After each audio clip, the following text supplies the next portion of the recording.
I thought my parents' 50th anniversary would be the happiest day of their lives. For 2 years, I secretly saved and invested every extra dollar to buy them a beautiful seaside home overlooking the ocean. When I handed them the keys, my mother cried. My father hugged me harder than he had in years. 6 months later, I arrived unannounced for a weekend visit. The house looked occupied, not by my parents, by my husband's family. My mother was standing on the porch in tears. My father looked exhausted. Then my mother-in-law pointed at them and shouted, "Get out of our house." That's when I stepped through the front door. And everything stopped.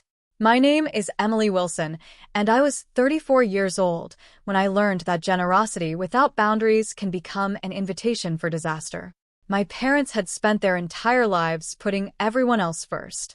They worked overtime, skipped vacations, and sacrificed countless dreams so my brother and I could have opportunities they never had. There was one dream they never stopped talking about. A small seaside home. Nothing extravagant. Just a place where they could drink coffee while watching the waves and enjoy retirement together. For their 50th wedding anniversary, I decided to make that dream real. I spent 2 years saving, investing, and planning. When I finally handed them the keys to a beautiful oceanfront home, my mother burst into tears. My father hugged me so tightly I could barely breathe. It was one of the happiest days of my life. 6 months passed. Every phone call sounded positive. My parents talked about morning walks on the beach, friendly neighbors, and peaceful sunsets. But gradually something changed. My mother sounded tired. My father became unusually quiet. Whenever I asked if everything was okay, they insisted it was. Then one Friday afternoon, I decided to surprise them with a weekend visit. As I turned into the driveway, I immediately knew something was wrong. Luxury SUVs filled the property. Several unfamiliar vehicles lined the street. Music drifted from the backyard. Confused, I walked toward the front door.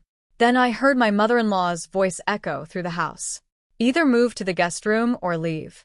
This house belongs to our family now. And my mother's response broke my heart. I pushed open the front door and stepped inside. The conversation stopped instantly. My husband's family filled the living room. His cousins lounged on the furniture. His aunt was carrying a tray of drinks. Several people I barely recognized were laughing as if they owned the place. My mother stood near the hallway, eyes red from crying. My father looked exhausted. Then I noticed something that made my stomach tighten. Family photographs of my parents had been removed from the shelves. In their place were pictures of my husband's relatives. "Emily," my mother-in-law said with a nervous smile. "What a surprise." I looked around the room. What exactly is going on here? Nobody answered. Finally, my mother spoke. "They've been staying here almost every weekend." My father lowered his head. "And not just weekends." My mother-in-law crossed her arms. "Don't make this sound dramatic. We're family." I turned toward my husband. "Did you know about this?" His hesitation told me everything. "They just needed a place to gather sometimes," he said. "Sometimes?" The guest book on the table contained months of entries. My parents explained that relatives arrived without notice, hosted parties, invited friends, and treated the property like a vacation resort. The worst part came next. My mother reached into a drawer and handed me a key. They made copies. I stared at the duplicate key in disbelief. My mother-in-law shrugged. "Family shares things." Maybe. But this wasn't sharing. This was taking. And later that night, I discovered something far worse than unauthorized visits. That evening, after everyone finally left, I sat at the dining table with my parents and started asking questions. At first, they hesitated. They didn't want more conflict. But eventually, the truth came out. For months, my mother-in-law had been telling relatives that the seaside house would eventually become part of her family's future inheritance. I couldn't believe what I was hearing. She said, "What?" I asked. My father nodded slowly. "She told people it would stay in the family." My mother gave a sad laugh. As if we weren't family. The next morning, I began investigating. I reviewed security camera footage, visitor logs, and messages my parents had saved. The pattern became obvious. Relatives were arriving almost every weekend. Some stayed for days. Others hosted gatherings without permission. Then I found something even worse. Several messages discussed long-term plans for the property. One cousin talked about spending entire summers there. Another discussed future renovations. They weren't acting like guests. They were acting like future owners. When I confronted my husband, he finally admitted something. His mother believed that because I had purchased the house during our marriage, her side of the family should benefit from it too. I stared at him. "You knew this." He looked away. I thought she'd eventually stop. Instead, she had become more confident. That afternoon, I contacted a property attorney and a professional property manager. I wanted facts, not arguments. I wanted solutions, not drama. And by the time my mother-in-law announced her biggest family gathering yet, my plan was already ready and waiting for her. 3 days later, my mother-in-law hosted what she called a family appreciation weekend. More than 30 guests arrived. Cars filled the driveway. Music played across the backyard.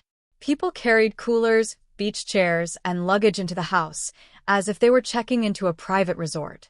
But this time, I was ready. At noon, I pulled into the driveway. Behind me were the property manager and the attorney I had hired. The moment I stepped inside, conversations faded. My mother-in-law forced a smile. "Emily, we weren't expecting you." "I know," I replied calmly. I placed a folder on the dining table. Inside were ownership documents, visitor records, and notices prepared by my attorney. The property manager then spoke. "As of today, all unauthorized access permissions have been revoked." The room went silent. My mother-in-law's expression changed immediately. "You can't do that." "Actually," the attorney replied, "she can." Guests began looking at one another. Whispers spread through the room. Several relatives clearly hadn't known the truth.